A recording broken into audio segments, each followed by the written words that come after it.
मैं आपकी बात नहीं समझा। मैं मामू के पास कैसे चल के जा सकता हूँ? मैं तुम्हें समझा देता हूँ। देखो, तुम्हें महमूद के पास वापस जाना होगा, उससे माफी मांगनी होगी और उसे यकीन दिलाना होगा कि अब तुम उसी के साथ रहोगे, उसी का काम करोगे। लेकिन दरअसल तुम ऐसा कर नहीं रहोगे, तुम रहोगे उसके साथ, लेकिन काम मेरे लिए करोगे। ये आप क्या कह रहे हैं बॉस? माना मैं आप जितना अक्लमंद नहीं हूँ, लेकिन इतना भी बेवकूफ नहीं हूँ कि मैं अपनी जान हाथ में लेकर मामू के पास पहुंच जाऊंगे। मारे मुझे आप।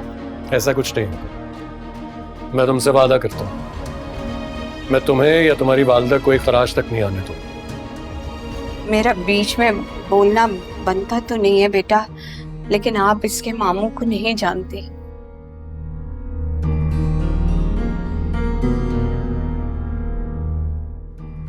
वो किसी भी हद तक जा सकता है इंसान। अगर ये चला गया तो वो उसकी जान भी ले लेंगे। ऐसा कुछ नहीं होगा। इसके मामू शायद मुझे नहीं जानते, मैं भी जो ठान लूं वो करके दिखाता हूं।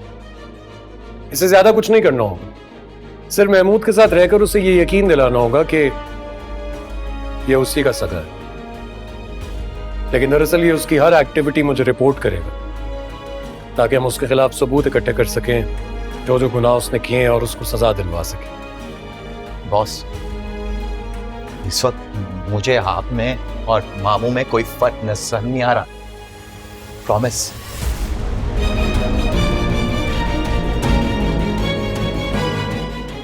उन्होंने भी अपना मफाद निकालने के लिए हमेशा मुझे इस्तेमाल किया, और आप भी अपना काम निकालने के लिए मुझे इस्तेमाल करना चाहते हैं। बॉस सॉरी, आप अपनी जंग खुद लड़ें।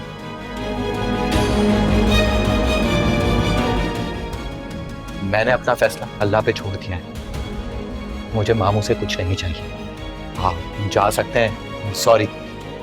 जाने से पहले मेरी एक बात सुनते जाओ। मुझे लगता था कि तुम एक बहादुर इंसान हो, लेकिन तुम तो बहुत ही डरपोक निकले।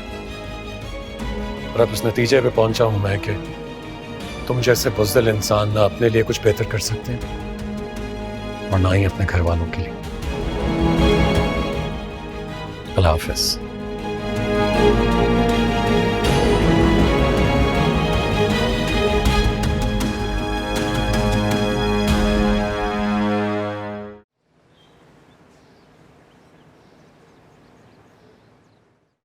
शैला से चाय का कह दी। अस्सलाम वालेकुम। हाँ, मैंने उसे कहा है। वालेकुम अस्सलाम, जीते रहो। कैसी तबीयत है बीजान? अल्लाह का शुक्र है, मैं तो बहुत बेहतर हूँ। और वरीशा नहीं आई साथ?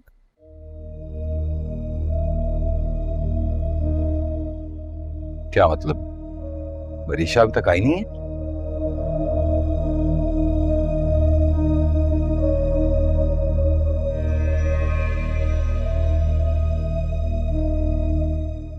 वो तो ऑफिस में मुझसे बहुत पहले निकल गई थी। अच्छा, अभी तक तो घर नहीं आई। आप कॉल करके पता तो कर लें कहाँ है वो।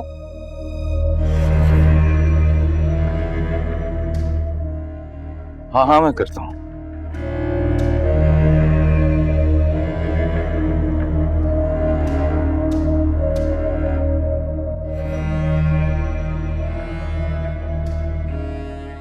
अरे वरीशा फोन नहीं उठा रही, पता है कहाँ गई है?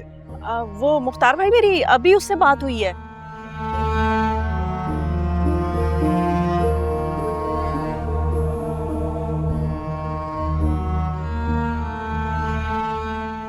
वो ऑफिस से ना यूनिवर्सिटी चली गई है।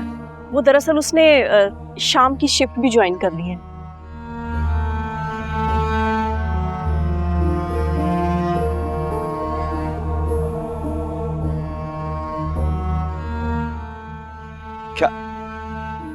क्या जरूरत थी शाम की शिफ्ट लेने की उससे? शहर के हालात ऐसे नहीं है कि बच्चियां शाम को बाहर रहें।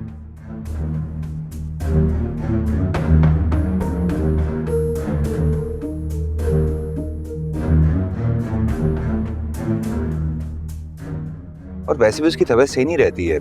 मैनेजर बता रहा था कि आज भी उसकी तबीयत खराब थी, और अक्सर मैंने उसको देखा है।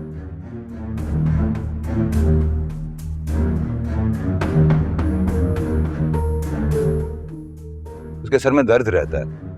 कोई डॉक्टर वगैरह को चेक नहीं करवाया? अरे नहीं मुख्तार भाई, ऐसी कोई बात नहीं। बड़ी नाजों से पली है मेरी बच्ची। वो बिजनेस का इतना सारा लोड पड़ गया ना उस पे।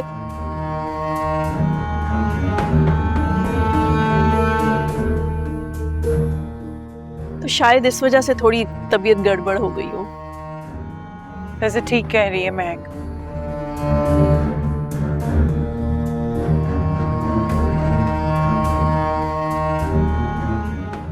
आपने वाकई बिजनेस का बहुत लोड डाल लिया उस बच्ची पर। अरे नहीं भी, ऐसी कोई बात नहीं है। वो जो कुछ भी कर रही है ना, अपनी खुशी से कर रही है।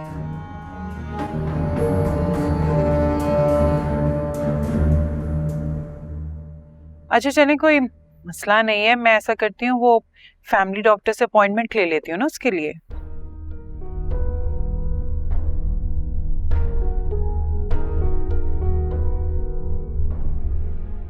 अरे भाभी नहीं, अपॉइंटमेंट लेने की कोई जरूरत नहीं।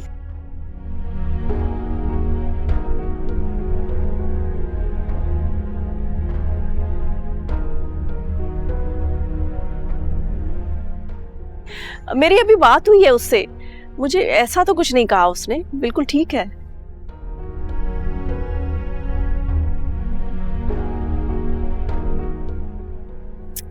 महक, जरूरी नहीं है कि वो सब कुछ तुम्हें बताए।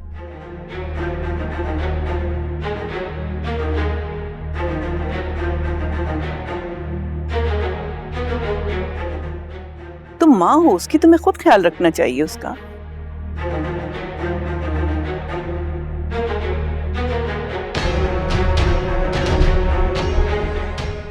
उसके खाने पीने का, सोने जागने का।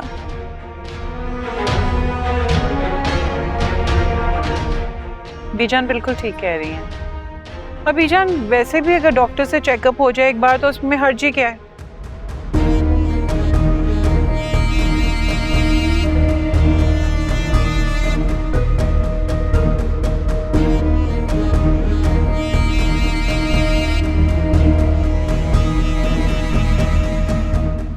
हाँ बिल्कुल। और भैया आजकल की लड़कियां कोई ढंग से खाती पीती तो है नहीं।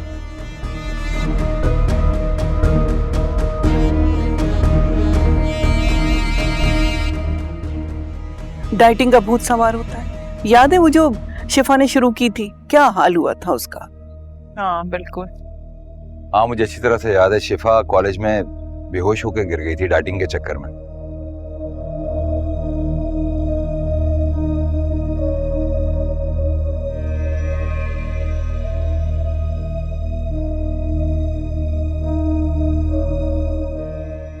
हमारी तो जान हलक में आ गई थी।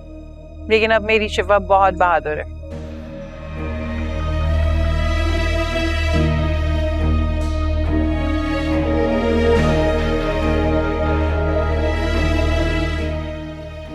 अपनी जिंदगी की जंग अकेले लड़ रही है।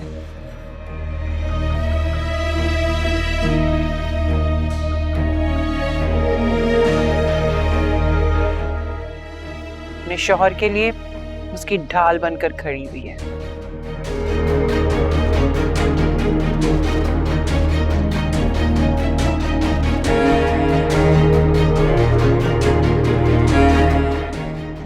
मैं जरा चेंज कर लूं तो फिर आगे बैठ।